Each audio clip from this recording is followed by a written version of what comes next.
Sunset Télévision. La chaîne de la parole de Dieu. Sunset Télévision. Sunset Télévision. Le cri de l'époux. Malachie 4.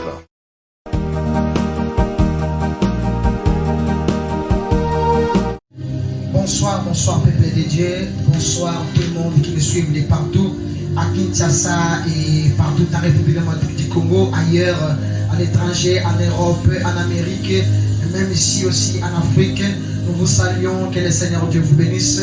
Je suis votre bien-aimé Ezekiel Kabamba, qui est le présentateur de cette émission, le parcours ministériel. Ce soir, je viens aussi pour vous parler de la part du Seigneur, mais je ne serai pas seul. J'aurai une invité très spéciale ce soir, un homme de Dieu que Dieu nous a donné l'opportunité de le recevoir sur nos plateaux de Sunset Télévision. Ce soir, je crois que vous êtes nombreux à nous suivre partout où vous êtes. Et soyez connectés dans vos smartphones, soyez connectés devant vos petits écrans, vraiment, de suivre cette émission, vous bénira vraiment. Je crois que le Seigneur ne permettra pas que vous puissiez ne pas y avoir quelque chose de monde de la part du Seigneur. Mais je crois qu'au travers de cette émission, vous allez aussi comprendre de certaines choses, car aujourd'hui, le peuple de Dieu a besoin de connaître une certaine vérité sur la parole du Seigneur et au temps à laquelle nous vivons, quelle est la parole qu'on doit prêcher aux gens, quelle est la parole que les gens doivent recevoir pour leur temps. C'est pourquoi aujourd'hui nous sommes devant vos écrans, devant vos smartphones pour vous parler de la parole du Seigneur. Alors, comme je l'ai toujours dit, ça c'est notre deuxième partie de l'émission qu'on avait entamée il y a longtemps, qui est William Marion Branham dans la Bible. Vraiment, je vous invite vraiment à suivre et à s'abonner sur notre chaîne YouTube Sunset Télévision massivement pour ne pas manquer à aucune de ces émissions sur vos smartphones, même sur vos écrans dans vos maisons. Je crois que Dieu ne manquera pas à vous bénir. Alors, si vous voulez y avoir des contacts privés avec nous ou avec la chaîne Sunset Tabernacle, voilà nos contacts plus 243 081 52 41 217 plus 243 083 072 05 07 et écrivez-nous sur WhatsApp. Nous sommes capables de répondre à toutes vos questions. Si peut-être à l'émission comme ça vous n'avez pas compris la chose, mais j'aimerais que peut-être en posant des questions en privé, et vous allez avoir toutes vos réponses sur ce qu'on est en train de parler ici. Alors, sans plus tarder, j'invite l'homme de Dieu qui va nous rejoindre sur notre plateau afin de parler de la part du Seigneur. L'homme de Dieu, si vous pouvez y avancer afin que le peuple de Dieu puisse bénéficier de quelque chose. Vraiment, je vois l'homme de Dieu en train d'avancer. Vraiment, shalom révérend, que le Seigneur vous bénisse. Vraiment, je vous souhaite une très bonne soirée. Prenez place. Vraiment, je suis ravi. Mais, chers bien-aimés, je suis devant vous avec l'homme de Dieu. Je crois qu'il lui-même va s'y présenter afin que nous puissions connaître son nom, quelle est son église, il est responsable où, je ne sais pas. Je crois que le Seigneur va faire grâce à ce que nous puissions tous connaître les révérends. Vraiment, je suis encore ravi, révérend, parce que tu nous as fait vraiment du bien. Tu nous as fait grâce d'accepter à notre invitation ce soir. Vraiment, c'est vraiment bénéfique pour nous. Je crois que le peuple de Dieu aussi ce soir vont bénéficier de quelque chose de la part du Seigneur. Vraiment. Révérend, s'il vous plaît, prenez votre micro.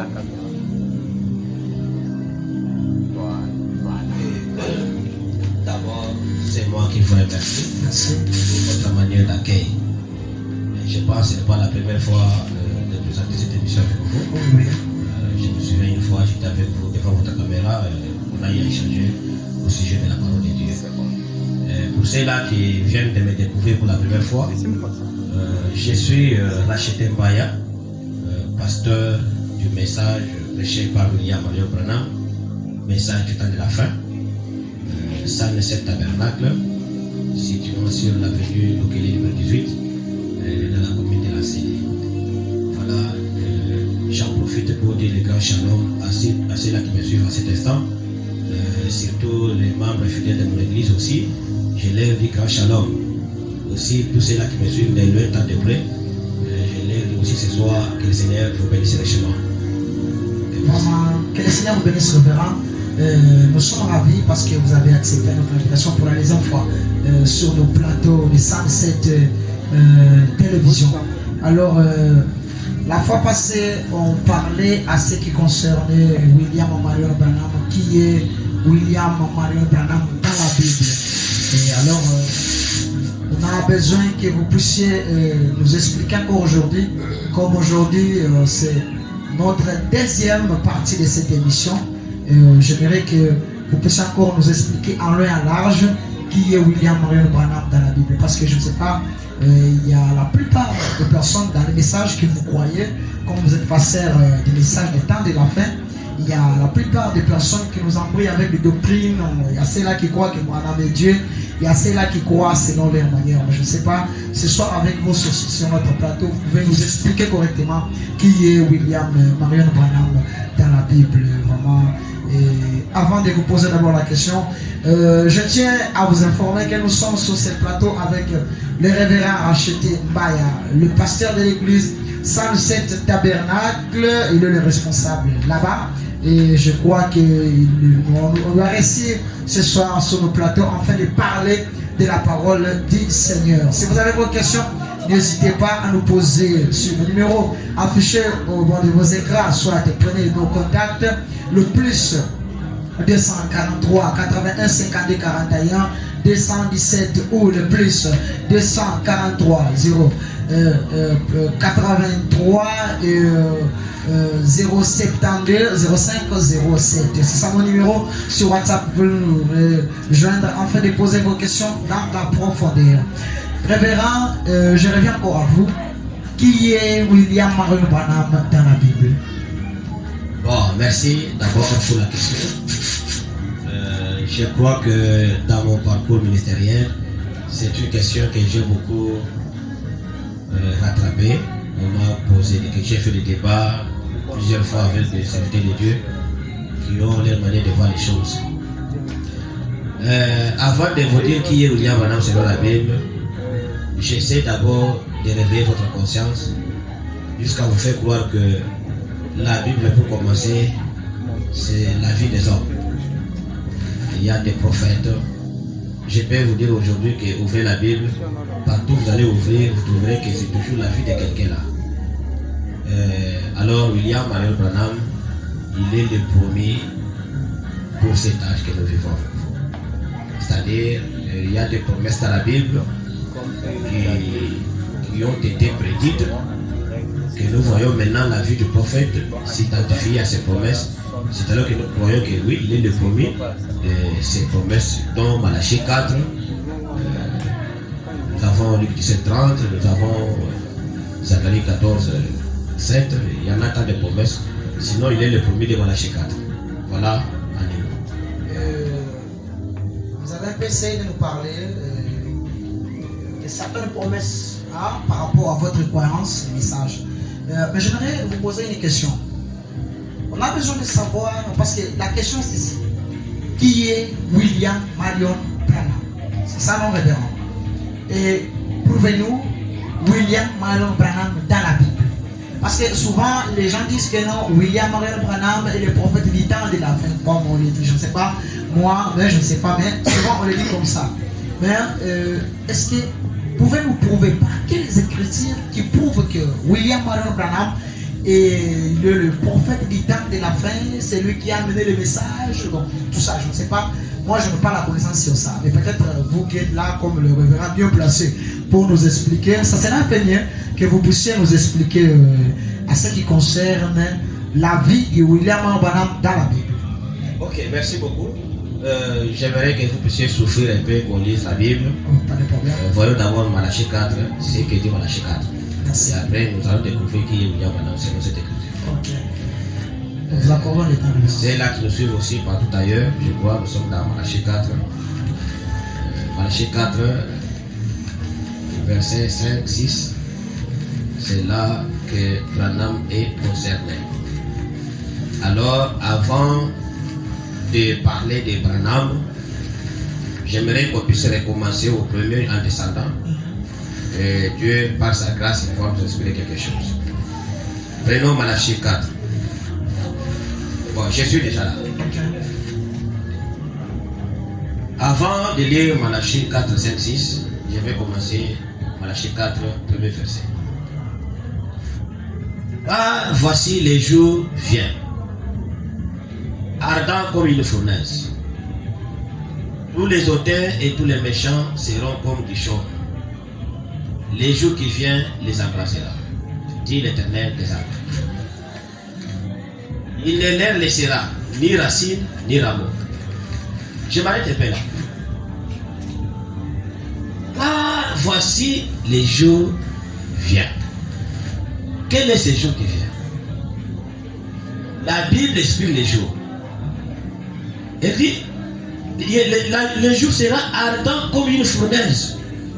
Que tous les auteurs et tous les méchants seront comme des chaumes. Est-ce que vous comprenez pas ça? Nous comprenons que c'est le jour du jugement. Parce que c'est le jour où Dieu va mettre fin à ce monde pécheur. Le jour du jugement. Là, je pense que nous sommes d'accord.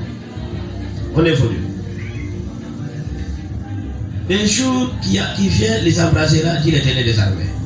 Il ne leur laissera ni racines ni rameaux. C'est-à-dire, Dieu va balayer et les racines, et tout sera balayé. Qui sera balayé? C'est le péché. Le jour où Dieu va établir le jugement. Là, on évolue encore. Mais pour vous qui craignez mon nom, s'élèvera le soleil de la justice, et la guérison sera sous ses ailes. Vous sortirez et vous sauterez comme les veaux d'une étable. Là, on fait l'exception de ceux-là qui seront brûlés.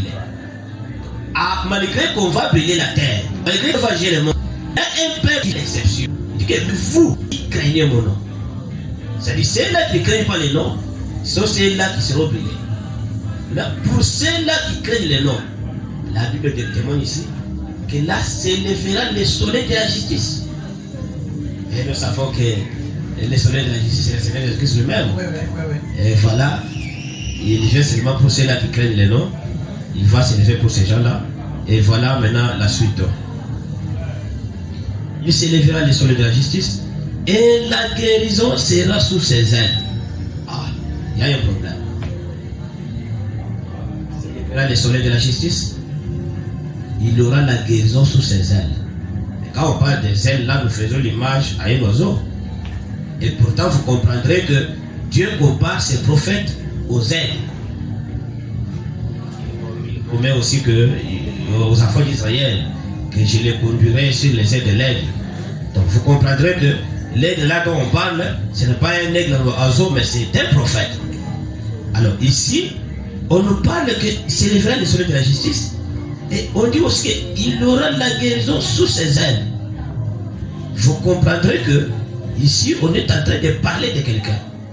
Et aussi, c'est quelqu'un dont on parle ici. Il vient avant que le jugement ne puisse frapper la terre. Et pourtant, comme j'ai causé avec un ami, il me dira non, le livre de Malachie 4 c'est Jean-Baptiste, parce que Jésus lui en a témoigné ici. Mais vous allez remarquer que dans le ministère de Jean-Baptiste, il n'a jamais guéri même un oiseau. Il n'a jamais prié pour les malades. Mais ici, on parle de la guérison. C'est-à-dire, on parle de quelqu'un d'autre ici. Alors, on évolue un peu. Là, je ne nie pas que Jean-Baptiste est inclus dans ce dossier. Ah oui, et nous vous suivons, révérend. Voilà. La Bible continue. Et vous foulerez les méchants, car ils seront comme de la cendre sous la plante de vos pieds. Qui sont ces gens-là qui vont marcher sur les cendres des méchants? Ceux-là qui craignent les noms de l'Éternel. Ceux-là qui ne sont pas passés au jugement. C'est l'épouse de Christ. Celui qui va passer hors du jugement. Et c'est celui-là qui viendra marcher sur les cendres des méchants. On évolue. Et vous foulerez les méchants, car ils seront comme de la cendre sous la plante de vos pieds. Au jour que je prépare, dit l'Éternel des armées. Souvenez-vous de la loi de Moïse, mon serviteur, auquel j'ai prescrit à nos rêves, pour tout Israël des préceptes et des ordonnances. C'est ici maintenant qu'on implique quelqu'un d'autre. Suivez très bien. Là, on parle des personnes. Voici les jours. Voici, je vous enverrai Élie, le prophète. Écoutez un peu, révérend. Voilà, J'ai une petite question là-dessus. Merci. On dit Élie. Après, on dit les prophètes. Très bien. L'élie qu'on en parle ici, c'est l'élie énorme ou quel genre d'élie? Voilà, c'est une bonne question. On a besoin de savoir est-ce que c'est Ici, l'élie. vous remarquerez que l'Élie là, c'est un esprit. Ce n'est pas la chair. L'esprit qui était sur Élie, qui était monté au ciel. L'esprit là revient sur la terre 5 fois. Comment ça? 5 fois? L'esprit là qui était en Élie, il est venu sur Élisée, sous forme de double portion de l'esprit. Le même esprit est venu sur Jean-Baptiste. Et le même esprit vient sur quelqu'un d'autre qui est promis dans Malachie 4, 5, 6, dont nous allons découvrir ensemble avec vous aujourd'hui qu'il est question de William Marion Branham. L'Élie là qui est sur Branham, c'est le même Élie qui reviendra selon Apocalypse 11 pour les deux oliviers dont on parle là-bas. Élie et Moïse vont revenir sur la terre, non pas pour nous les gens des nations, mais ils retourneront pour Israël qui avait foulé la grâce aux pieds, qui avait rejeté leur Messie. Alors ils retourneront en Israël pour leur faire voir que c'était le Messie que vous avez crucifié. C'est pourquoi Moïse retourne là-bas comme un législateur et Élie retourne là comme la grâce. Parce que c'est lui qui avait le message de grâce. Et aussi les jugements. Ok, vraiment, révérend, avant que nous revenions à vous, nous demandons la technique de nous donner un peu de la volume parce qu'il y a beaucoup de gens qui nous déclarent à cause de la volume que la technique puisse un peu surveiller le volume de leur micro. Je ne sais pas, c'est une petite bonne chose. Nous sommes dans le plateau de Sunset Télévision. Nous avons le révérend Rachete Mbaya qui nous parle de qui est William Marion Branham dans la Bible. Mais bien aimé, ce n'est pas dans les brochures, mais dans la Bible. Ce n'est pas dans les brochures, je ne sais pas moi, mais dans la Bible. On va nous prouver qui est William Marion Branham dans la Bible. Si vous pouvez nous poser des questions ou vous avez besoin de nous contacter afin de parler avec nous, plus 243 81 52 41 217 plus 243 83 072 05 07. Révérend, nous revenons à vous. Oui, j'ai compris là. Oui, expliquez-nous, continuez à le dire. On a besoin de savoir qui est William Marion Branham. Voici, je vous enverrai Élie le prophète. Avant que les jours de l'Éternel arrivent. C'est là il y a un problème. Quel est le jour de l'Éternel qui arrive? C'est le jour qui est ardent comme une fournaise qui est défini au premier verset. Avant que ce jour arrive, Élie sera sur la terre. Et nous avons compris avec vous que l'Élie qui vient avant que le jour de l'Éternel arrive n'est pas Jean-Baptiste. Pour commencer, le message de Jean-Baptiste n'a pas apporté un jugement sur la terre. Jean-Baptiste est venu nous présenter l'agneau de Dieu qui ôte les péchés du monde. Et quand Jésus est venu, nous voyons qu'il est venu pour introduire la grâce, pour nous racheter, pour verser le sang à la croix. Donc jusqu'à ce que Jésus est venu, il est parti. En tout cas, la terre n'était pas brûlée. Il n'y avait pas de jugement. Nous comprenons que si nous évoquons les cas de Jean-Baptiste comme étant le promis, eh bien, vous comprendrez que cette pensée sera déjà erronée sur base de cette écriture. Mais Malachie, excusez-moi, mais Malachie 4, là, je crois, on parle de deux personnes, non? On parle de Jean-Baptiste et on parle aussi, bon, je ne sais pas. Ah oui, mais d'abord que Dieu vous bénisse, parce que vous avez compris la chose que j'essaie de faire comprendre au peuple de Dieu. Vous remarquerez que l'Élie qui vient, c'est avant que les jours de l'Éternel arrivent, c'est-à-dire avant les jugements. Là, on ne parle pas de Jean-Baptiste. Et écoutez ce qui va se passer. Avant que les jours de l'Éternel arrivent, ces jours grands et redoutables, il ramènera le cœur des pères à leurs enfants.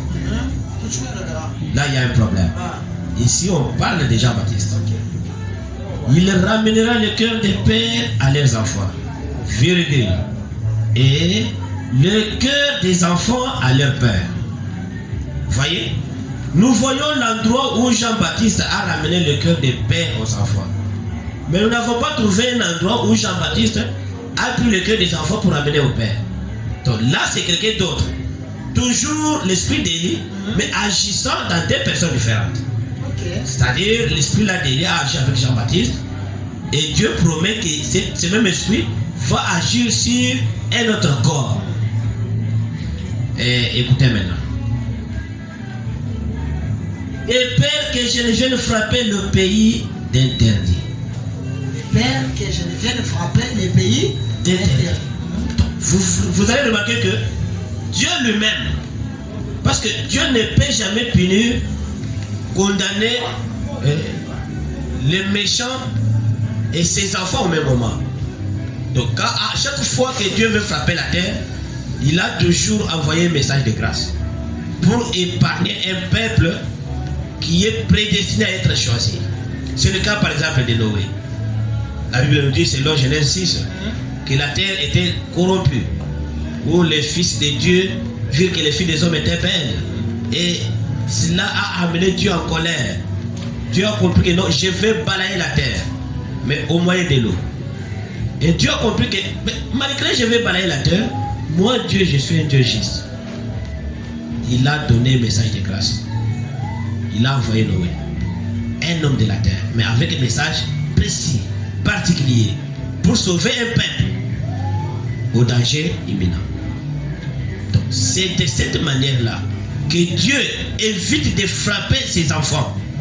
Il dit non, je ne peux pas éliminer tout le monde, j'envoie d'abord le message. Par quel moyen? Par l'esprit d'Élie. Le même esprit d'Élie qui était avec Jean-Baptiste là, c'est celui-là qui vient sur un homme.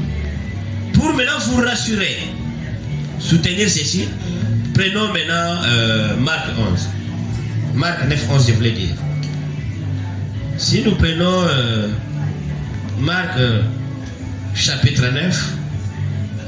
Mais révérend, j'avais une question un peu très rapide. Oui, oui. Jusque-là, bon, je ne sais pas moi, hein, mais je ne sais pas pour nos téléspectateurs qui nous suivent de partout, je ne sais pas. Mais quant à moi, je n'ai pas encore compris la chose, je ne sais pas. Non, mais il y a ceci. Ah. Si nous retournons sur les promesses de Jean-Baptiste, je pense ensemble avec vous, vous trouverez nulle part ailleurs où la prophétie a dit que c'est Jean-Baptiste qui sera l'Élie qui va venir. Donc cela veut dire mais que c'est pas sa vie que nous comprenons que c'est Jean-Baptiste qui était promis dans Isaïe, c'est lui. Parce que Isaïe a dit seulement, je suis la voix de celui qui crie dans le désert. Vous voyez? Je suis la voix qui crie, de celui qui crie dans le désert. Mais le prophète Isaïe venait. Nous voulons comprendre la voix là de celui qui crie dans le désert. De qui il s'agit? Isaïe n'avait pas d'inspiration à donner. Il était poussé par l'esprit. Il a seulement crié, non, je suis la voix de celui qui crie dans le désert. Mais c'est par après, quand nous voyons la vie de Jean-Baptiste s'identifier à cette prophétie d'Isaïe, que nous comprenons tous que non, oui, celui dont Isaïe parlait, c'est bien donc Jean-Baptiste. C'est un peu comme ça. Donc cela veut dire que Malachie 4, dont nous lisons ici, parle de William Aaron Branham. Mais bien sûr que c'est clair. Pour encore soutenir ça, est-ce que vous permettez que je vous lise encore le oui, vous êtes libre parce que les enfants les ont besoin de comprendre ce que c'est. Voilà, Marc 9, 11. Et puis, j'invite quiconque veut faire débat avec moi, je suis disponible pour répondre. On vous donnera le temps de parler. Merci beaucoup. Marc 9, 11. Ceci. Okay. Ici, en tout cas, j'attire l'attention de tout le monde. Vous qui êtes à la maison, écrivez. Hein? Vous allez encore me poser des questions. Les disciples lui firent cette question. Les disciples de qui? De Jésus. Pourquoi les scribes disent-ils qu'il faut qu'Élie vienne premièrement? Là, vous comprendrez que ce sont des gens qui suivaient Jésus. Ce sont des mêmes gens qui causaient avec les pharisiens et les scribes. Quand il leur parlait que le maître est là, Jésus est déjà venu, nous l'avons vu le maître. Cela a engagé le débat. Ils leur ont dit, non, selon les Écritures, et avant que le Messie ne vienne, d'abord Élie viendra. Quand Élie viendra, c'est alors que nous allons connaître le Messie. Mais nous attendons l'Élie d'abord. Élie n'est pas encore venu. Vous dites que le maître est là, mais comment? Cette question a embrouillé même les disciples de Jésus. Ils sont allés maintenant demander le maître. Maître, pourquoi les scribes disent-ils qu'Élie doit venir premièrement? Donc ils étaient embrouillés sur cette question. Donc, la question concernant Élie. Oui. Donc quand Élie est venu, ils ne lui ont pas répondu. Ils ne connaissaient pas qui était Élie. Or c'est Élie qui avait la mission de préparer la venue du Messie. Mais comme ils ont manqué de connaître Élie, voilà, ils ont manqué aussi de connaître le Messie. C'est ainsi que maintenant, ceux-là qui avaient eu la révélation, ceux-là qui avaient la grâce de connaître le Messie, ils ont suivi le Messie. Mais c'est comme aujourd'hui, il y a des gens qui viennent à l'église, ils écoutent la parole. Quand ils rentrent à la maison, on leur pose des questions. On leur pose des questions souvent qui les découragent et des fois qui leur donnent la tendance à retourner au monde. Vous voyez, c'est ce qui était arrivé à ces disciples. Quand ils ont écouté l'enseignement de Jésus, ils sont allés écouter les enseignements des scribes. Cela les a embrouillés. Nous, comment vous pouvez dire que Jésus est déjà venu? Comment vous pouvez parler de Messie alors que nous attendons les C'est ainsi qu'ils ont posé cette question à Jésus. Mais pourquoi les scribes disent dans leurs réunions, dans leurs églises, dans leurs enseignements, qu'il faut que Élie vienne avant que le Messie n'arrive? Donc nous croyons au festin ou comment? Donc pour eux, ils pensaient qu'ils sont déjà dans la festin. Ils étaient embrouillés sur cette question. C'est ainsi que Jésus leur dit. Écoutez la réponse de Jésus. Oui, nous sommes là.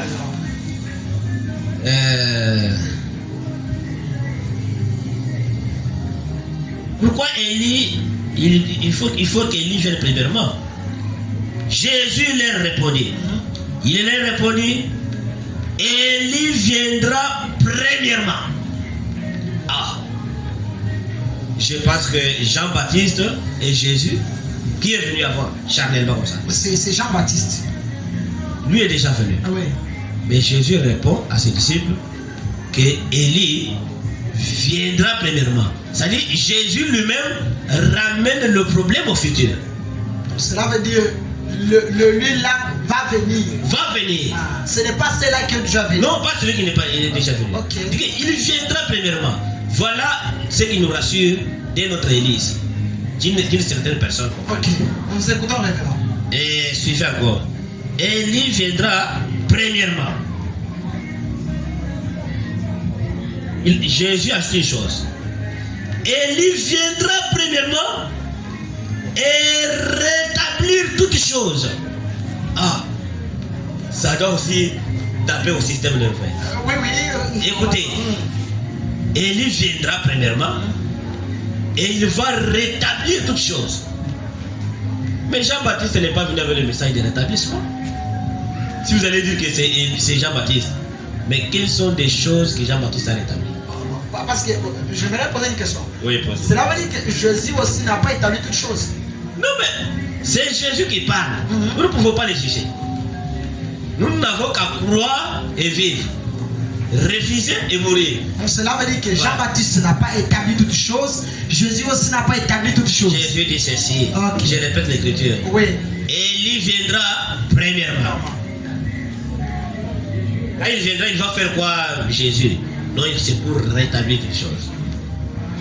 Quelles sont ces choses qu'il va rétablir? C'est là que nous revenons à Élie, le petit fils qui était monté au ciel. Ok. Nous voyons que c'est Élie qui avait restauré l'autel. Là, vous connaissez l'histoire des prophètes de Baal, Élie. Il a lancé le défi, il le fait descendu, tout ça. L'esprit d'Élie qui vient rétablir toutes choses, c'est-à-dire rétablir la parole. Vous allez me poser voilà. Vous allez me poser la question, mais quelle est la parole que l'Élie va rétablir? Oui, normalement, effectivement, la voilà. fin là. Ben c'est clair. Vous allez remarquer que notre Seigneur Jésus, avant de monter au ciel, il y a une question qui les tourmentait beaucoup. Il disait à ses disciples, est-ce que quand le Fils de l'homme viendra, trouvera-t-il la foi? Alors que la foi ici, nous voyons que c'est la même foi que Jean-Baptiste avait amenée à l'église. La foi des pères aux enfants. Quels sont des pères dans la foi dont on a rétabli par Jean-Baptiste? C'est Abraham. La Bible nous dit qu'Abraham est le père de la foi. Posons-nous un peu de questions. Pourquoi Dieu peut dire qu'Abraham est le père de la foi? C'est parce qu'il a attendu Isaac pendant 25 ans? Non. Si pour attendre, Noé a attendu la pluie pendant 120 ans. Donc nous comprendrons que c'est plutôt Noé qui devrait être le père de la foi. Parce qu'il a attendu beaucoup d'années plus qu'Abraham. Mais ce qui a fait Abraham père de la foi, ce n'est pas le fait d'avoir Isaac. C'est parce qu'il avait la révélation. Il a reconnu Dieu dans la chair humaine. Ok. Allez-vous comprendre, Jean-Baptiste est là, et plutôt Abraham est là. Il voit 3 hommes qui passent. Des hommes ordinaires. La Bible n'a pas énuméré que telle personne avait une grosse tête, l'autre était comme ça. Non, non. 3 hommes qui passent. Mais il vient, il identifie le Messie parmi les 2 anges. Voilà ce qui fait de lui père des nations. Cette foi-là, la foi, la révélation.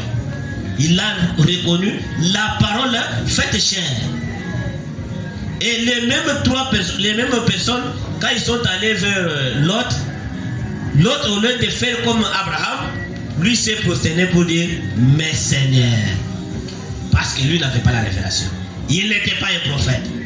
Abraham était un prophète. Et la parole vient au prophète. Donc, vous voyez que la foi là, c'est la foi d'Abraham qui était transmise au sein. C'est-à-dire, après Abraham, il y avait Isaac. Après Isaac, il y avait Jacob, il y avait... Et ces gens-là, ce sont les pères dans la foi pour Israël. Donc, tout enfant d'Israël, quand il fait sa prière, il est censé se référer à la foi des pères. Le Dieu de mon père Abraham, le Dieu de mon père Isaac, le Dieu de ceci. Et ça m'étonne quand je vois aujourd'hui les gens prier jusqu'à se limiter, le Dieu de mon père Abraham et ceci. Et pourtant, il y a à manger à voir là-bas.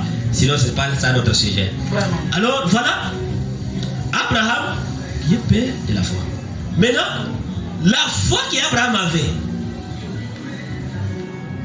il n'avait pas encore la foi sur la terre. Il a fallu un prophète qui devrait prendre la foi des pères, les amener aux apôtres. C'est ça le rôle que Jean-Baptiste est venu accomplir. Étant que l'esprit d'Élie sur lui. Étant que Élie, il avait le message de ramener le peuple à recevoir la parole faite chair qui est Jésus. De la manière qu'Abraham avait rencontré Dieu dans la chair humaine. Ainsi que nous voyons dans la tradition juive, quand un enfant d'Israël commet un péché, les sacrificateurs lui demandaient d'amener un agneau. On amenait l'agneau pour les péchés, on fait l'expiation, c'est comme ça. Donc, les enfants d'Israël, au sujet de l'agneau, vous ne pouvez pas les tromper. Mais vous ne pouvez pas vous poser des questions. Comment un homme avec des pieds, mais un prophète qui s'élève pour vous dire, voici l'agneau de Dieu qui ôte les péchés du monde. Pourtant l'agneau a 4 pattes. Mais qui est cet agneau qui a 2 pattes, qui a 2 pieds? Donc c'est la même foi là. Qui voit un homme ordinaire, qui dit que non, ce n'est pas un homme, c'est créateur des cieux de la terre, Dieu de la chair humaine. C'est ça la même foi qui était ramenée aux apôtres, au moyen d'esprit d'Élie. Dieu, la parole faite chair. Maintenant, quand Jésus a fait sa mission, c'est-à-dire pendant 3 ans et demi de son ministère, mon prophète, si vous permettez que je vous évoque mon prophète me dit que Jésus, la question qu'il s'est posée, ce n'était pas sur sa mort, ce n'était pas comment il va résister, mais la question c'était sur son avènement, quand il viendra dans la seconde venue. Parce qu'à la première venue, il y avait un prophète qui a préparé la première venue. Mais quand il viendra à la seconde venue, est-ce qu'il y aura quelqu'un qui pourrait avoir la foi de les connaître. C'est ça les grâces aussi que Jésus a fait dans son cœur. Et gloire soit rendue au Seigneur. Nous avons reçu un prophète du nom de William Marion Branham. Et quand nous voyons sa vie, son ministère, nous comprenons que oui, voilà, le premier de Malachie 4, c'est bien lui. Ok. Vous comprenez que le premier de Malachie 4, c'est bien lui. Révérend, j'ai besoin que vous puissiez nous expliquer ou expliquer aux enfants de Dieu clairement la chose. Parce que je sens que vous prenez des types, vous prenez. Mais j'ai besoin que vous puissiez rester sur donc un ligne droite en fait. De nous expliquer qui est William Marion Branham. Je suis très clair là-dessus et je pense bien ceux qui me suivent, là où ils sont, ils se retrouvent. Oui. On découvre un élu de Dieu par sa vie, quand sa vie s'identifie aux promesses. Par exemple, c'est la Bible qui nous dit d'ailleurs qu'aucun homme ne peut interpréter la parole de Dieu. Mais Dieu seul, elle l'interprète de sa propre parole. Donc, comment Dieu interprète sa parole? C'est quand il fait une promesse et que nous voyons lui-même Dieu qui a fait la promesse accomplir sa promesse. Quand il a accompli la promesse, alors il a interprété sa parole. Quand le prophète avait dit la Vierge concevra, cette écriture, chacun pouvait dire de sa manière. Mais quand nous avons vu la Vierge concevoir, il n'y a pas à interpréter. Dieu lui-même a interprété sa parole, la Vierge a conçu. Donc, Branham, nous croyons qu'il est l'élu de Malachie 4, c'est quand nous voyons les promesses et sa vie s'identifier. Ok. Donc, vous qui nous suivez, je viens encore de vous rappeler que nous sommes ici dans notre plateau 107 télévision avec le révérend Racheté Mbaya de l'église 107 tabernacle et nous parlons sur un sujet très nécessaire et très sensible aujourd'hui dans le monde qui est William Marion Branham dans la Bible. C'est pourquoi le pasteur est en train de nous expliquer qui est William Marion Branham dans la Bible. Révérend, il y a encore une question ici. Et il y avait un bien-aimé qui m'a posé cette question. Lui n'est pris pas au message en fait, mais il m'avait donné cette question pour un peu vous poser. Ceux-là qui sont en dehors du message ne verront pas le ciel ou ne verront pas le Seigneur ou comment? Parce que oui, on a eu trop de déclarations de votre côté. En fait, il y a vos chers collègues prédicateurs, pasteurs qui disent que non, en dehors du message de frère Branham, personne n'ira au ciel. Je ne sais pas, est-ce que le ciel c'est uniquement pour Branham ou je ne sais pas, c'était une question qu'on m'avait posée afin que cela puisse y arriver vraiment. Merci. Je pense que Branham est venu avec son message, c'est pour nous conduire au ciel. Quand Dieu envoie un messager avec un message comme ça, je pense que l'homme là, il est le seul qui peut vous conduire dans ce ciel-là. Et voilà, aujourd'hui, Dieu a confié le ciel à notre prophète. Comment? Il a confié comment, hein? Expliquez-moi un peu. Mais là, c'est une question de fond que vous ne pouvez pas comprendre en dehors de nous. Il y a ceci. Il y a ceci. Révérend, il y a des bien-aimés qui nous suivent, non? Oui. Il y a des frères et sœurs qui nous suivent, qui ont besoin aussi de connaître ou savoir plus sur ça. Dieu a dit à William Branham, William Marion Branham, tous ceux qui t'ont aimé et ceux que tu aimeras, Dieu te les a donnés et ils sont entre tes mains. Comment ça? Vous voulez qu'on vous explique Dieu? Non. Dieu lui-même, dans sa souveraineté, dans son grand amour, il a dit à mon prophète, toi Branham, ceux que tu as aimés et ceux qui t'ont aimé, Dieu te les a donnés et ils sont entre tes mains. Donc cela veut dire qu'en dehors du message des frères Branham, il n'y a pas de ciel. Je répète l'écriture. Non, révérend. Ceux que tu as aimés, ceux qui t'ont aimé, Dieu te les a donnés ils sont en train d'aimer. Que comprenez-vous là? Et non seulement ça. Dieu confirme ça par la prophétie. Pendant que Branham prêchait, un jeune garçon se lève, commence à parler en français. Pendant que personne là-bas, on était dans un pays anglophone. Mais il y avait un témoin, comme Dieu ne manque pas de témoins, qui a suivi le message en français. Il a commencé à écrire ce que parlait le message. Après, il est allé dire à mon prophète, mais j'ai entendu quelqu'un donner le message dans ma langue. Il a donné ce message en français. Que disait le message? Wa Branham, comme tu as choisi ce chemin difficile, un chemin rocailleux, et mon chemin, une grande portion du ciel t'est réservée. Là, quand nous prenons ça, nous relions à ceux qui t'ont aimé et ceux que tu aimeras. Dieu te les a donnés. Vous comprendrez. Et le ciel, et ceux qui ont aimé le ciel, et Branham, là où sera Branham, c'est là tous ceux qui l'ont cru. Et voilà, la conclusion est que le ciel aujourd'hui, c'est pour William Marion Branham. Donc cela veut dire que tous les chrétiens qui sont dans le monde, qui ne croient pas au message de William Branham, seront en enfer ces jours-là. Bon, il y a un problème là-bas. Le message de frère Branham n'a rien à voir avec le jugement. Okay. Le message est venu pour l'épouse. Et l'épouse là ne passera jamais un jugement. Donc, cela veut dire... L'épouse, lui, comme dit la Bible, l'épouse et l'époux jugeront les méchants. Ok. Révérend, j'aimerais vous poser encore une question. Parce que nous sommes en train de parler sur quelque chose de très nécessaire et très sensible.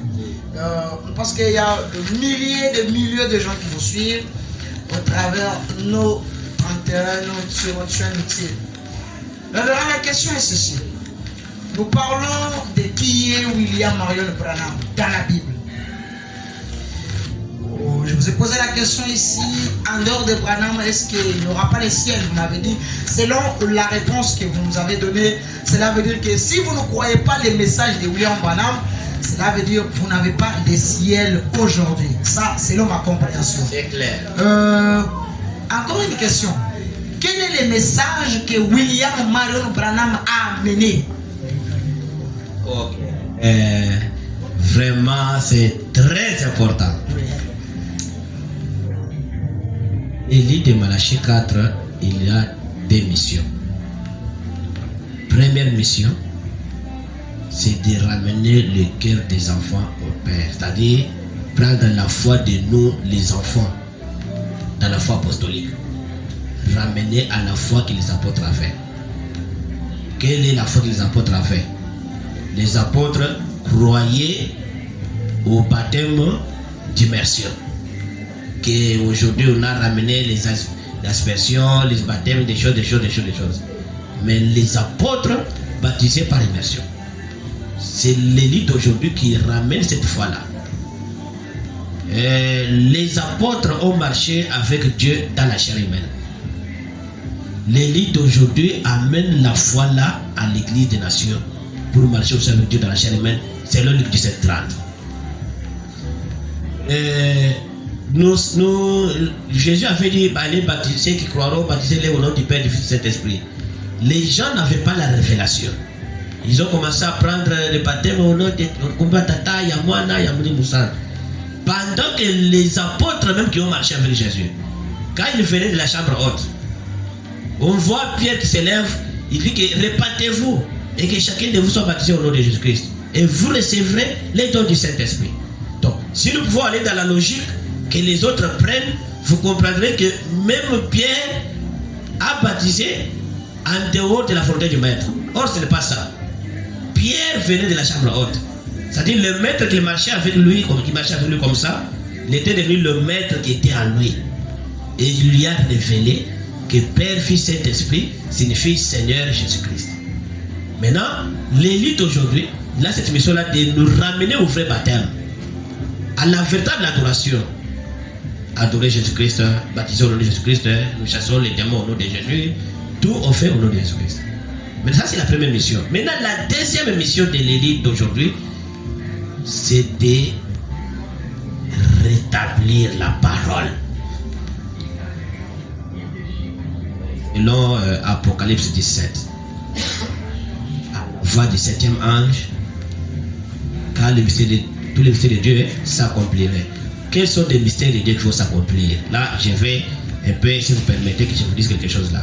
Oui, parlez. À la voix du 7e ange, le mystère de Dieu, tous les mystères de Dieu s'accompliraient. Bon, quels sont les mystères de Dieu qui s'accomplissent? Vous comprendrez là que avant le 7e ange, Dieu était un mystère. Les gens adoraient Dieu par imagination.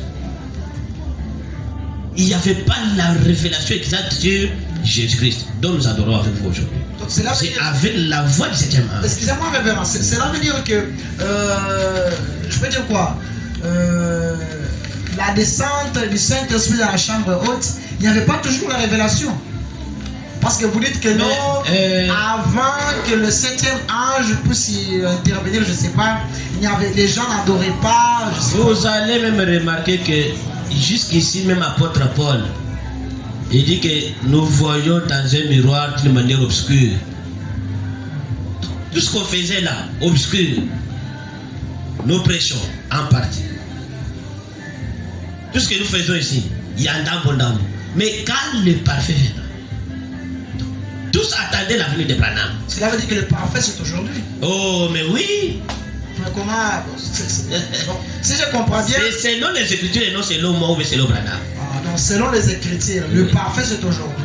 Mais oui, c'est aujourd'hui. Ok. Comment le peuple de Dieu qui nous suit de partout, shalom, nous attendons vers la fin de notre émission. Mais si vous avez besoin de nous communiquer ou poser des questions au pasteur ou à la chaîne Centre Tabernacle pour retrouver le pasteur Racheté Mbaya, si vous avez besoin de parler avec lui ou de s'affronter avec lui sur nos plateaux ou sur nos antennes concernant cette question qui est William Marion Branham dans la Bible. Si vous avez des soubassements bibliques ou dans la parole, venez, on va vous recevoir, mais communiquez-nous ou appelez-nous ou contactez-nous dans ce numéro qui va filer sur un de vos écrans ou dans vos smartphones, le plus 243 81 52 41 217 plus 243 le 83 072 05 07. Révérend, je crois qu'il nous reste seulement une seule question. Une seule question. Parce que la technique nous signale déjà que c'est déjà la fin de notre émission. Et une seule question avant qu'on ne se sépare. Qu'est-ce que les enfants de Dieu peuvent retenir sur base de ceci? D'abord, ce qu'il y a à retenir, vous savez, nous avons la responsabilité de prêcher la parole, mais nous n'avons pas la responsabilité de faire vivre la parole. C'est que je peux leur demander que ceux qu'ils ont entendus ou suivis ce soir, qu'ils se plongent dans la prière et que le Seigneur leur révèle la vérité. Et quand il va leur révéler la vérité, qu'ils croient. Voilà tout ce que je peux faire. Vraiment, je suis tellement ravi. Révérend, avant qu'on en finisse, quel est votre dernier mot? Est-ce que vous veut dire quelque chose à l'église 107 qui vous suivent? Oui, je salue vraiment encore une fois de plus mon église, Saint-Nicet Tabernacle, notre administrateur, nos huissiers, frère Milor, conducteur des chants, nos vases.